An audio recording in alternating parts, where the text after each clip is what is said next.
Cerita diawali dengan memperlihatkan tim medis yang sedang menangani jenazah seorang pria misterius. Setelah memastikan beberapa organ tubuhnya masih layak untuk didonorkan, para dokter pun bersiap melakukan pengambilan organ. Akan tetapi, mereka sempat dibuat bingung surungung-mungung-mungung ketika melihat sebuah tato aneh di pergelangan tangan orang tersebut.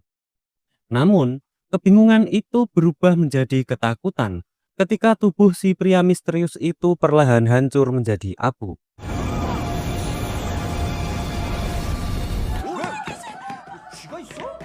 Setelah kejadian tersebut, kita diperlihatkan dengan seorang remaja bernama Wansu yang baru saja selesai menjalani operasi transplantasi jantung.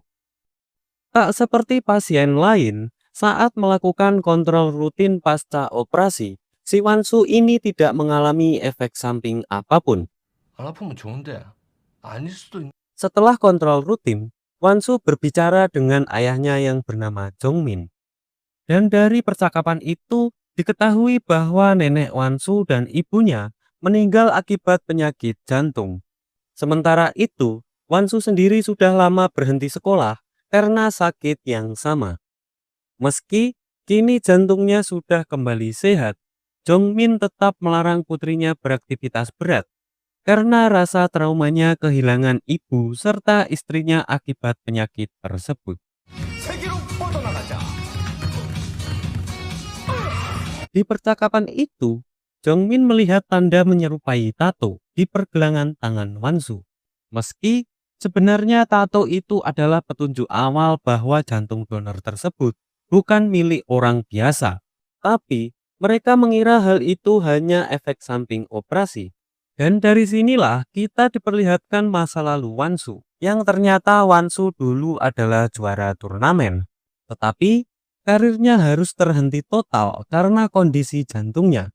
Kini, setelah tubuhnya kembali pulih dan masih dilarang oleh ayahnya, ia pun mencoba beberapa teknik secara sembunyi-sembunyi. Dan tak disangka, ia menemukan kekuatan fisiknya meningkat drastis. 타겟을 확 보면서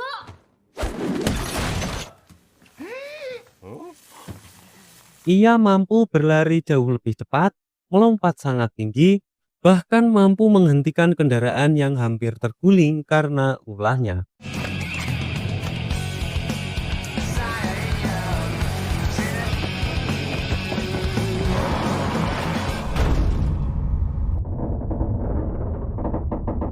Namun, aksinya yang berlari super cepat terekam oleh kamera, dan entah siapa yang iseng sehingga videonya pun viral di berbagai media. Sehingga video itu pun menarik perhatian seorang pria bernama Jisung, yang kemudian ia mengikuti Wansu.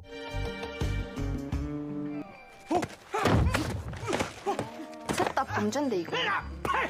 Setelah situasi mereda, Jisung menunjukkan bahwa ia tidak bermaksud jahat. Bahkan, ia juga mengaku memiliki tato di pergelangan tangan secara mendadak setelah menerima transplantasi paru-paru. Jisung lalu memperlihatkan kekuatannya yang mampu menciptakan angin kencang hanya dengan sekali tiupan.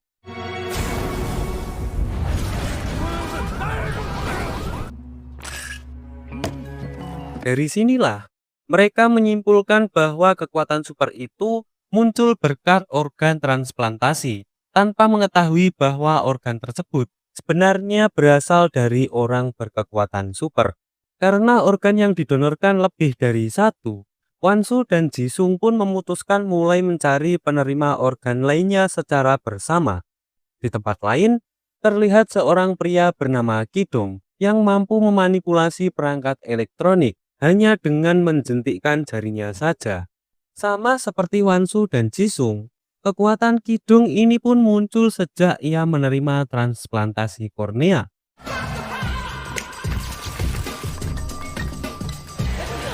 Sementara itu, di sebuah kuil mewah, seorang perempuan yang bernama Junhua merasa ayahnya sudah berada di ambang kematian, dan ia bersiap akan menerima banyak sekali warisan.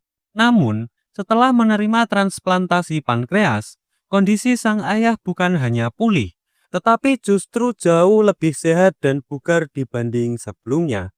Chunhua pun berkonsultasi dengan dokter pribadi ayahnya yang bernama Dokter Bejo. Dan menurut sang dokter, besar kemungkinan pemilik pankreas itu memiliki tubuh yang sangat unik. Dan hal itu pun Chunhua mulai curiga bahwa organ yang diterima ayahnya berasal dari manusia super. Dan seiring berjalannya waktu, Wansu mulai memahami kekuatannya dan bahkan berhasil menjuarai lomba lari berkat kemampuan barunya.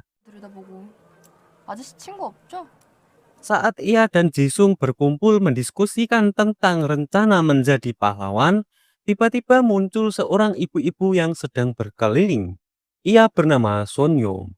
Sonyo kemudian bercerita bahwa tubuhnya kini jauh lebih sehat sejak menerima transplantasi ginjal. Ketika Wansu memperhatikan lebih dekat, ia menemukan tato samar di atas bokong Sonyo yang menandakan bahwa ia juga menerima organ super. Singkat cerita, mereka pun duduk bersama di sebuah restoran. Berbeda dengan Wansu dan Jisung yang sudah memahami kemampuan masing-masing, Sonyo belum mengetahui kekuatan super apa yang ia miliki.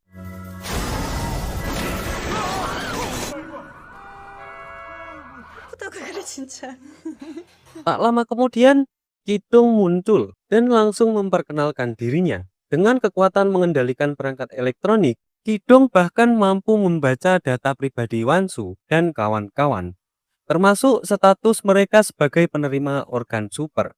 Bahkan, ia juga mengaku dapat melacak posisi mereka melalui tato masing-masing.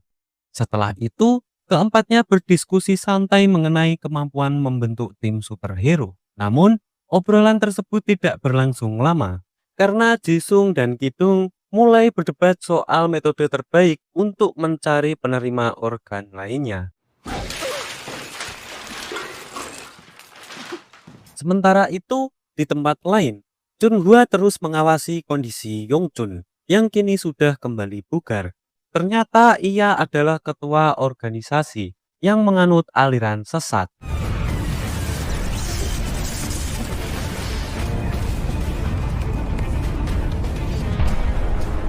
Seusai memimpin kegiatan mereka, Yongchun berbicara dengan saudaranya yang bernama Byungchun. Rupanya, ia masih menyimpan dendam lama karena pernah mendapat perlakuan kasar saat ia masih sakit. Ternyata, selama ia sakit, Yongchun masih bisa mendengar, sehingga ia bisa mengetahui segala rencana jahat Byungchun.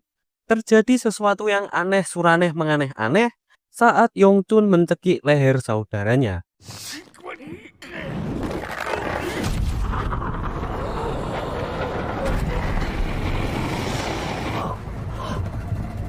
Setelah kejadian itu, Yongchun mencoba menyentuh tanaman di dekatnya.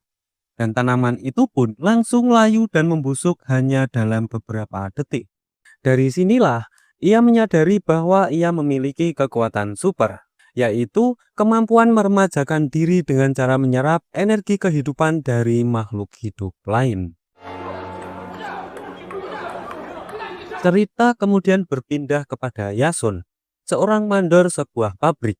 Suatu hari, salah satu pekerjanya mengalami kecelakaan akibat alat kerja yang tidak proper. Tanpa diketahui siapapun, Yasun pun menggunakan kekuatannya untuk menyembuhkan luka anak buahnya. Dengan efek samping, tubuh Yasun menanggung rasa sakit yang sama. Namun, rasa sakit itu dapat ia netralkan hanya dengan meminum air putih. Di tempat lain, Chunhua berdiskusi dengan Dokter Bejo mengenai kejadian aneh yang menimpa Byungchun.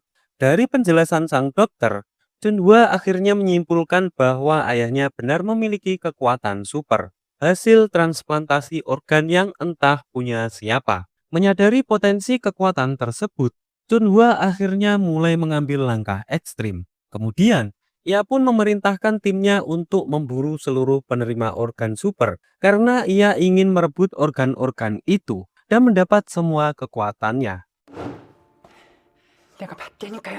Beberapa waktu kemudian, Kidung tertangkap oleh pemilik mesin permainan penghasil uang. Rupanya, ia selama ini memakai kekuatannya untuk mendapat uang berkali-kali, hingga membuat mesin itu pun rusak.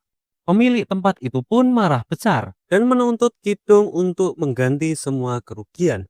Dalam kondisi terdesak itu, Kidong diam-diam memanfaatkan kemampuannya untuk membuat grup WhatsApp dan mengirim pesan ke ponsel Wansu, Jisung, dan Sonyo untuk meminta bantuan.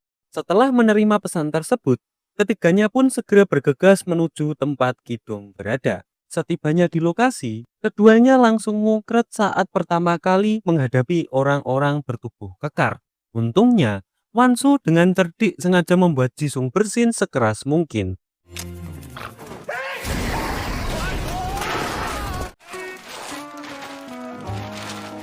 Berkat momen itu, Kidung berhasil bebas dan kabur bersama mereka. Sayangnya, pelarian mereka tidak berjalan mulus. Mobil bos pemilik kasino Anju pun mengejar. Sementara di waktu yang sama, tim utusan Chunhua juga memburu Wansu DKK untuk menangkap para penerima organ super. Sehingga kejar-kejaran pun kembali terjadi.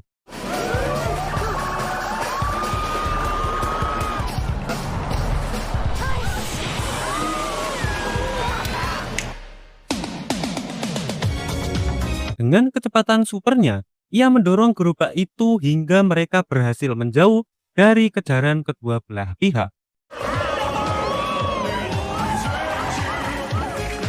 Singkat cerita, malam pun tiba. Setelah mereka berhasil lolos, ketegangan justru muncul. Kidung dan Jisung terlibat pertengkaran hebat, hingga membuat Kidung membongkar data pribadi masa lalu Jisung. Bahkan, ia juga menyindir kondisi Jisung saat ini yang sangat malas dan juga hidup dari uang ibunya. Pertengkaran itu pun memuncak saat Jisung meniup gerobak Sunyo. Setelah itu, suasana menjadi semakin runyam dan mereka pun memilih berpisah satu sama lain demi meredakan konflik. Setelah pulang, Wansu menangis di hadapan Jongmin. Ia merasa kecewa karena baru saja punya teman, tapi malah mutung-mutungan. Wansu pun mengungkapkan bahwa sikap ayahnya yang terlalu protektif membuatnya sulit untuk memiliki teman. Mendengar hal itu, Jongmin pun akhirnya meminta maaf karena telah membuat putrinya merasa sendirian selama ini. Keesokan harinya, di pabrik tempat Yasun bekerja, terjadilah ledakan besar. Asap tebal menyelimuti area itu, sehingga beberapa pekerja pun terjebak. Dan secara kebetulan, Wansu DKK yang sudah berdamai dan memulai dari nol kembali hubungan mereka, mendengar suara ledakan itu pun mereka segera berlari menuju ke lokasi untuk menolong.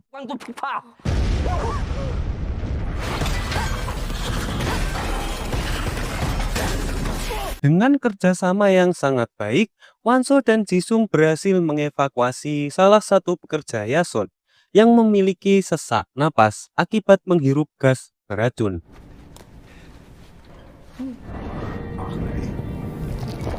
Setelah menyembuhkan bawahannya, Yason sendiri mulai menanggung efek samping dari kekuatannya dan ikut mengalami sesak napas.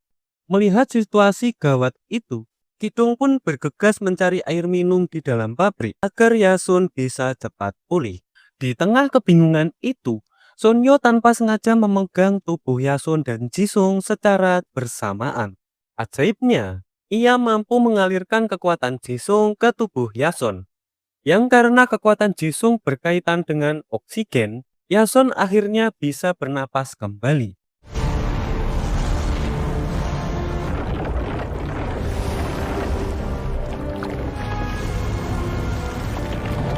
Dan dari sinilah, akhirnya mereka mengetahui bahwa kekuatan Sonyo adalah mentransfer kekuatan sesama penerima organ super. Namun setelah itu, Jisung menyadari bahwa Kidung belum kembali. Ia pun segera mencarinya dan mendapati Kidung tersesat di area penuh gas berbahaya. Kidung yang mulai kehilangan kesadaran akibat kekurangan oksigen, Jisung pun tanpa ragu memberi napas buatan sehingga kondisi Kidung perlahan membaik.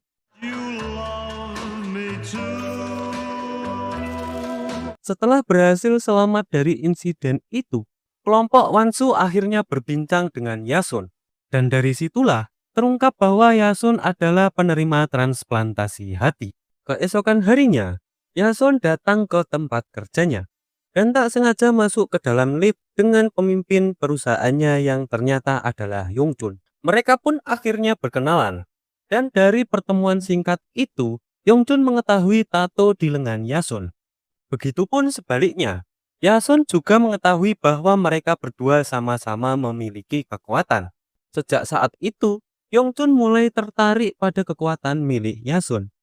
Sehingga malam harinya anak buah Chunhua berhasil menculik Yasun. Dan ternyata, Yongchun juga berniat mengambil sebagian organ hati Yasun agar ia bisa memperoleh kekuatan yang sama.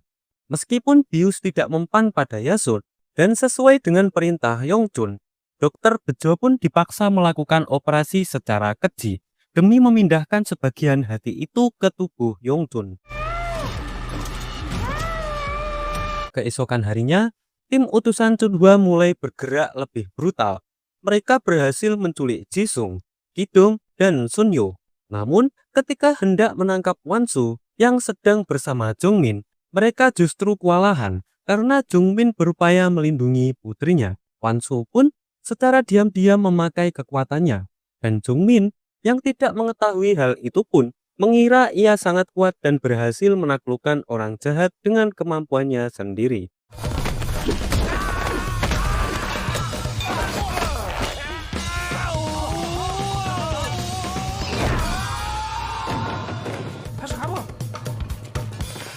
Di sisi lain, Jisung, Kidong, dan juga Sunyo dijebloskan ke sebuah sel khusus, dan Jisung pun dibius agar tetap bubuk surobok mengobok-ngobok, sementara tangan Kidong disegel supaya ia tidak dapat menggunakan kekuatannya. Pada waktu yang sama, Chunhua meluapkan kemarahannya kepada Dokter Bejo karena memilih berpihak kepada Yongchun. Ambisinya untuk menguasai organ para manusia super pun akhirnya kini sirna. Namun, amarah Chunhua berubah menjadi keterkejutan ketika ia melihat penampilan ayahnya yang kini tampak muda sepenuhnya.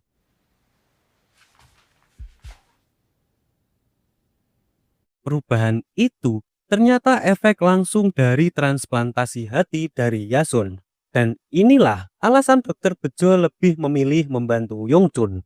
Singkat cerita, di saat Yongchun sendirian, tiba-tiba ia pun terseret ke dimensi lain dan diperlihatkan dengan sosok master yang tampaknya adalah pemilik organ asli yang disebut Super Alpha. Setelah berhasil menahan serangan makhluk itu, ia kembali ke dunia nyata. Dalam kondisi baru dengan tubuh yang jauh lebih muda, ia pun merasakan bahwa dirinya memiliki kekuatan tambahan. Ketika hendak memeriksa para manusia super yang ditangkap oleh Chunhua, beberapa penjaga yang tidak mengenalinya justru menghadang Yongchun. Namun, tanpa kesulitan Yongchun mengajar mereka dengan kekuatan barunya. Setelah itu, ia langsung mengincar kornea Kidong dan berharap Dokter Bejo bisa kembali membantunya melakukan transplantasi. Namun, sebelum operasi dimulai, Kidong sempat menjentikkan jari kakinya. Dan dalam sekejap, ia bisa mengirimkan pesan lokasi kepada Wansu, sekaligus membuka sel tempat Jisung dan Sunyo dikurung. Bersama Jongmin, ia pun langsung menuju fasilitas tempat teman-temannya ditahan. Pada saat bersamaan, Yongchun menggelar acara besar untuk memperlihatkan tubuh mudanya kepada para pengikut sektenya. Di sana, ia membuat semua pengikutnya terkejut karena ia mampu menyembuhkan beberapa penyakit mereka. Ia bahkan bisa mengatasi efek samping kekuatannya hanya dengan meminum air sama seperti Yasun. Para pengikut pun memujanya sebagai dewa. Namun, kegembiraan itu terhenti saat Yongchun mendeteksi kehadiran Wansu yang semakin mendekat. Begitu bertemu,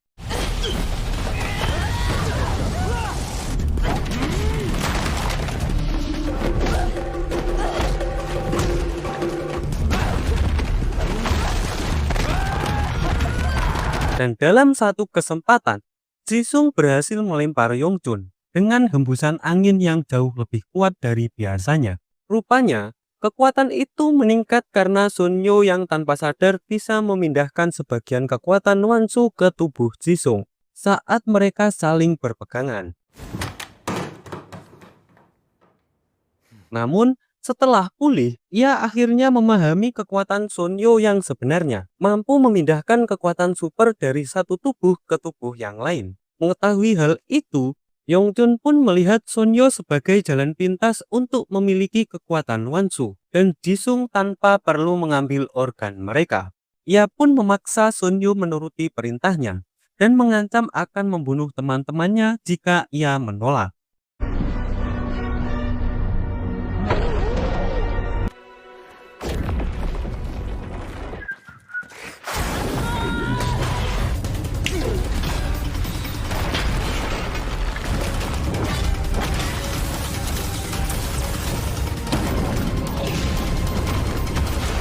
Setelah keadaan membaik, Sunyo bersiap untuk mengembalikan kekuatan masing-masing kepada pemiliknya. Namun, di tengah proses itu, tiba-tiba Yongchun kembali bangkit dan mencoba mencuri kesempatan untuk merebut kekuatan mereka. Namun, Wansu sudah bersiap dengan memanfaatkan Jongmin sebagai pengalih perhatian.